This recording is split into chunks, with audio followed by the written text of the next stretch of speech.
वीराने या सहरा में रास्ता भटक गए हैं और आपको सही सिमत का तयन भी नहीं है तो घबराना नहीं है। इस तरीके से बआसानी सही सिमत का पता लगा सकते हैं। ज़मीन पर एक सीधी 90 डिग्री में एक लकड़ी लगाइए और जहाँ पर उसका साया पड़े वहाँ पर एक छोटा पत्थर रख दीजिए। 10 से 15 मिनट तक इंतजार कीजिए और जिस तरफ साया हरकत कर रहा है वहाँ एक और पत्थर रख दीजिए। अब उन दोनों नुकात के दरमियान एक लाइन खींचिए। ये मशरिक और मगरिब की लकीर है। अपना बायां पाँव पहले पत्थर पर और दायां पाँव दूसरे पत्थर पर रखें। अब आपको अपने सामने जमीन पर शुमाल की सिमत नजर आ रही है और आपके पीछे जनूब है। जहां पहली दफा साया पड़े वो मगरिब और दूसरा निशान मशरिक का है।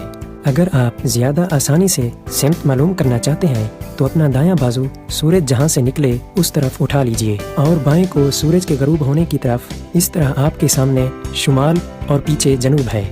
और अगर रात का वक्त है तो आप कुतुब शुमाली सितारे की तरफ नजर उठाइए। बस वो शुमाल है और उसके बिलमुकाबिल जनूब है।